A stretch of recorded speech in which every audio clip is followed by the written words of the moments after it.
official. The US mainstream media censors more than Soviet Russia. Who said that? You're not going to believe it. Hello there, you 5.7 million awakening wonders. Thank you for being with me on this voyage towards truth, on this voyage towards awakening. On my own, what am I? Nothing. What are we together, though? Immeasurably powerful. Our collective energy, our collective consciousness, our collective intention is the only thing that can save the world, certainly change the world. Let's not be overly ambitious on day one. Together, I believe we're moving towards it in new, empowered communities. There's 5.7 million of us now. Subscribe to the channel if you don't subscribe yet. Turn on the notification bell so we can ride past that algorithm towards glory. It's so vital that you see the videos we make every single day. And it's integrally important that you join our community beyond this channel. I'll tell you how to sign up to the mailing list. There's a link in the description. I'll give you an easy link in the corner at the end of this fantastic video with Noam Chomsky. I couldn't believe it when I got to meet Professor Chomsky, one of the most influential academics of the last 50, 100 years. You tell me. He surprised me with a lot of things he said. Most notably, that the US mainstream media censors more and puts out more disinformation and stifles debate more than even in Soviet Russia. I tried to remember whether or not he said Stalinist Russia. Watch the video and you tell me yourself. He said that you can't talk about the war in Ukraine without censorship. If you're a regular watcher of our channel and our content, you'll know that if we put people up that present an alternative view, that stuff gets shot down. Why is that? Why are people afraid of having an honest and open conversation? When people say disinformation, I think what they mean is shut up. We only want one perspective. Well, do you know what? I believe you're capable of taking on more than one point of view. I believe that you are capable of understanding a wide set of facts, a broad scope of data, and forming your own opinion. We're not children. We're not idiots. They're trying to infantilize and disempower us. They've been doing it for too long. For a long while, you've known something's wrong, and we're here to show you how you were right and what we can do about it. Stay to the very end of this video with Professor Chomsky so we can tell you more about how to join our community and how we can start to mobilize this movement so it goes beyond just the spread of truth and into the instantiation of new systems, which can only obviously be achieved with massive consensus and new alliances, which I believe, because I believe in you, we can form. Let me know in the comments what you think about this video. Give us a thumbs up and spread it around like some crazy new virus. Stay to the end. At the beginning of your career as an activist rather than as an academic, anarchism and freedom of speech were two issues about which you were vocal and explicit. Do you still feel that decentralization and anarchism are important subjects to be explored within this arena that you say that we are currently lacking? And do you feel that there is a future in some of these ideas that sometimes feel like they belong to a previous century, specifically anarchism? I think they belong to a future century. These are long-term goals that should guide us in what we do every day, but can only be approximately realized. And we can make advances towards them. But without freedom of speech, we have no hope of dealing with any of the problems that concern us. We can see this very clearly today, very dramatically. Take the United States today. It is living under a kind of totalitarian culture which has never existed in my lifetime and is much worse in many ways than the Soviet Union before Gorbachev. Go back to the 1970s, people in Soviet Russia could access BBC, Voice of America, German television, if they wanted to find out the news. If today in the United States, you want to find out what Prime Minister Lavrov of Russia is saying, can't do it. It's barred. Americans are not permitted to hear what Russians are saying. Can't get Russian television, can't access Russian sources. That means also that fine American journalists like Chris Hedges, one of the best, is cut out barred from Americans because he happens to have a program running on RT, Russian television. You want to find out what the adversary is saying, which is of utmost importance. You can maybe tune into Indian state television and find it out, or you can read it on Al Jazeera. But the United States has imposed constraints on freedom of access to information, which are astonishing, and which in fact go beyond what was the case in post-Stalin Soviet Russia. That's just a remarkable fact. It goes well beyond anyone who dares to break the party line on the dominant issue of today, Ukraine, is simply demonized, vilified, can't be sent to the gulag. It's a free country still, but you can barely talk. And that has very dangerous implications for the current situation and beyond. All of this is very serious. As far as anarchism is concerned, that should be a guiding principle.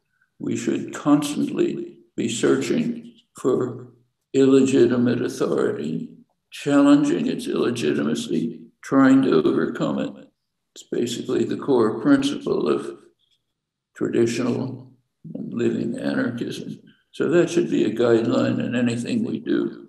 However, we should recognize that to deal with the current existential problems like climate destruction and nuclear war, we are going to have to work within the framework of existing institutions.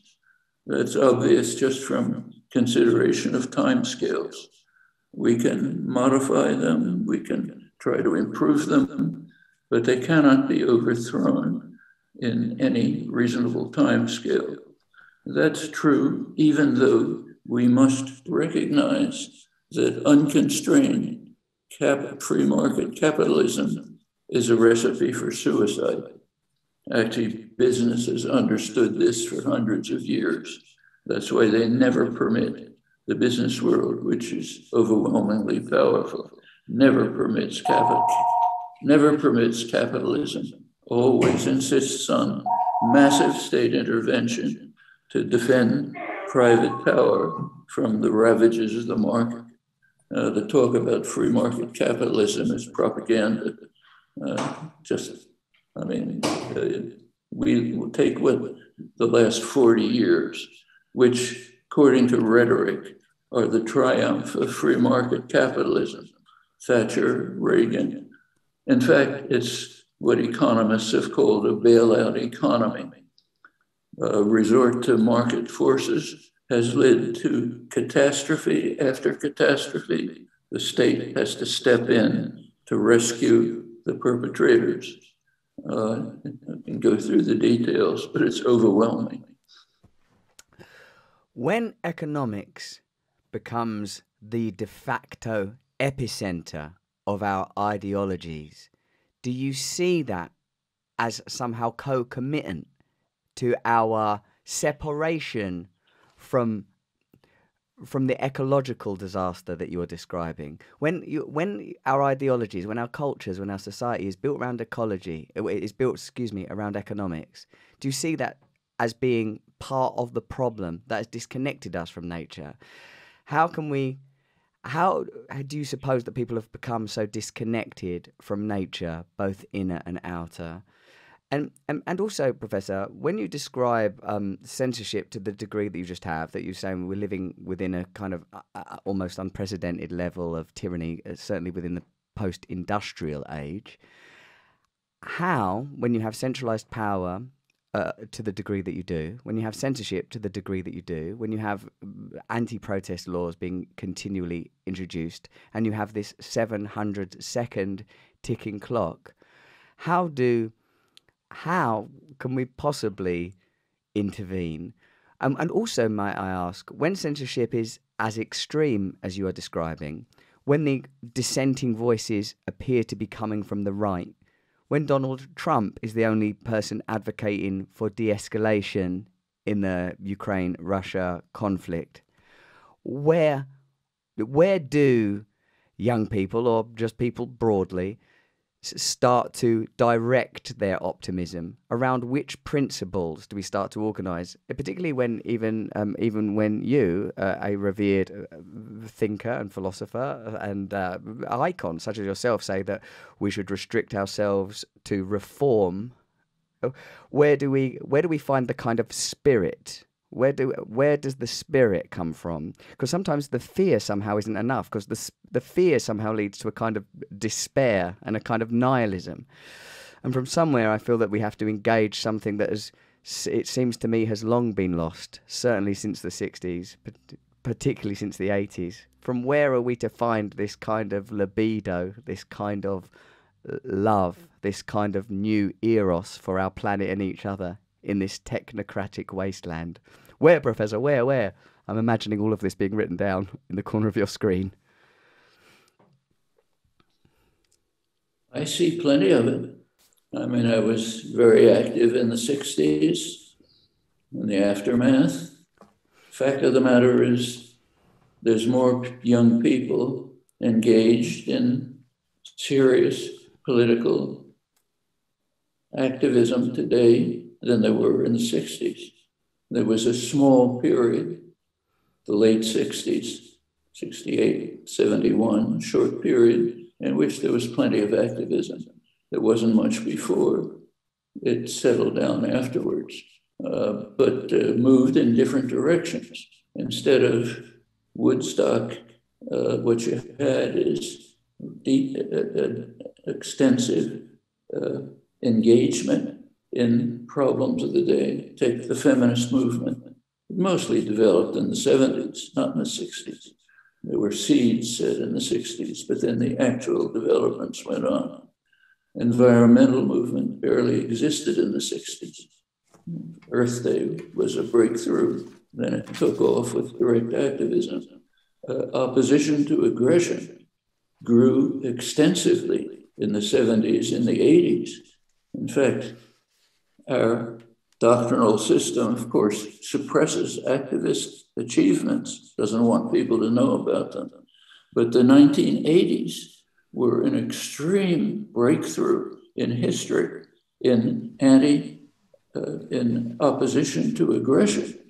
The US was fighting, Reagan was fighting brutal terrorist wars in Central America. For the first time in history, people in the aggressor society, us, went to live with the victims, didn't just protest. Thousands of people from all over, all sectors, young people, evangelical churches, all sorts, went to live with the victims, to try to help them, to protect them, even to offer whatever protection a white face gave. That never happened in history.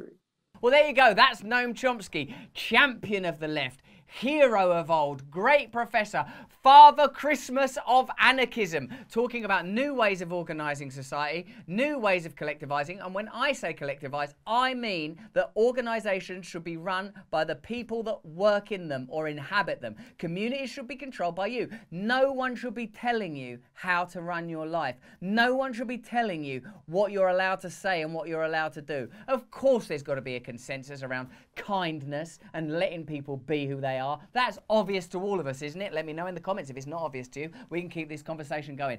I believe in you. I believe in the possibility for change and hope. I believe that if we are active, if we collaborate, if we come together, there's nothing we can't achieve. Let me know in the comments below who else you'd like to see on this channel. Give us a thumbs up. Share this video broadly and widely, because let me tell you, while you sleep, the opposition are working hard. The propaganda machine never naps, let me tell you, baby. Give this video a thumbs up. Give it a like. If you enjoyed this video, have a look at either of these two. They're yet more informative, if anything. I hope they are. That one I really like. And sign up to the mailing list right now so I can tell you about the live events we do, both online and in physical reality, so we can come together and do stuff together. More important than any of that, though, is that you please stay free.